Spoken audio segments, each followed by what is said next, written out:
Obulemu obuva ku ggumba okumenyeka obwo buva ku mpisa ekubiddwa obubi, eggumba okuliibwa obuwuka, ebigere bitunudde waggulu, enkobogo ez'amaanyi ssaako ebitege ebingi bwe bumu ku bulemu obw'amagulu obusangibwa mu baana. Wadde obusinga ku bwo butera okulongosezebwawo ababulina bwe batuusibwa mu ddwaliro, enkobogo ennyingi n'ebitege abasawo wano mu Kkosu bagamba tebatera kubipapira kubanga omwana nga tannaweza myaka 5 amagulu gatera okwewonya gokka.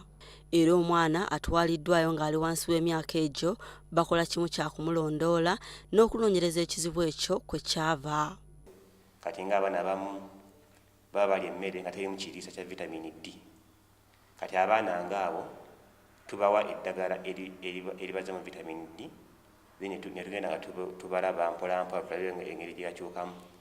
Abaana abamu kiyinza okuva nti mu butonde bwabwe bazaalibwa nga amagumba gonna manafu, kabaweda nga bakula nga genda nga geeweta.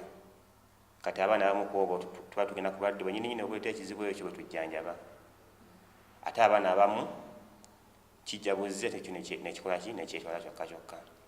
Wabula omwana bw'aweza emyaka 6 ng'ekizibu kino kikyagenda mu maaso olwo atandika okwekebejjebwa n'okuteekerwateekerwa okulongoosebwa kubanga babeera bamaze okukakasa nti waliwo ekizibu ku nkola y'ennyingo z'amaviivi era ne bagezaako okutereeza ekizibu ekyo. Waliwo operation gye tukola ne tugenda ku ggumba we likulira tugiyita growth plate ne tussaawo obuuma. Obuuma obwo buyamba eggumba eryo okukula nga lyenkanankana kubanga obuzibu buba nti wano mufuna enkobogo oba ofuna ebitege oludda olumu olw'eggumba lukula okusinga olulala.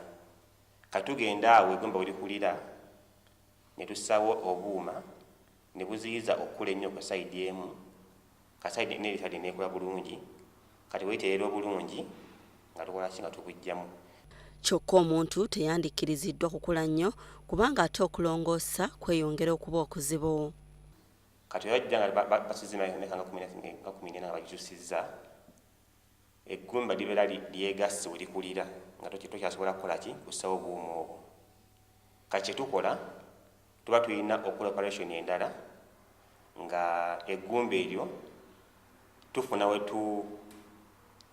tulimenyera ne tulitereeza then ne tumusaako ebyuma ebweru ebirikwatira mu kifo ekyo paka we lyegatta. Mwezi nga 6 makagumu libayiteredde kye tubakolera abakulu abo abasuzizza emyaka egyo.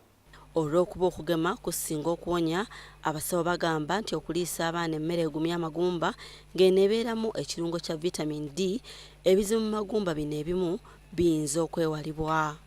Naddala nga okulwala kw'amagumba okunyiramu obuwuka buyinza okwewalibwa singa abazadde bafaayo okuliisa abaana baabwe obulungi, okubayonja obulungi, singa bafaayo okubagemesa kubanga obulwadde obumu buva ku butagemesa abaana obuko obumu singa omwana abeera agemeddwa buyinza obutamulwaza magumba. Wano mu theatre ku Kkosu kizibu okuyitawo olunaku nga tewali mwana gwe balongoosezza. Gwe nsanzeemu abadde yazaalibwa ng'engalo ezimu zeegasse. Kyokka abasawo bagamba nti balina okukolebwako nga bakyali bato olwo amagumba lwe ganguwa okuddawo.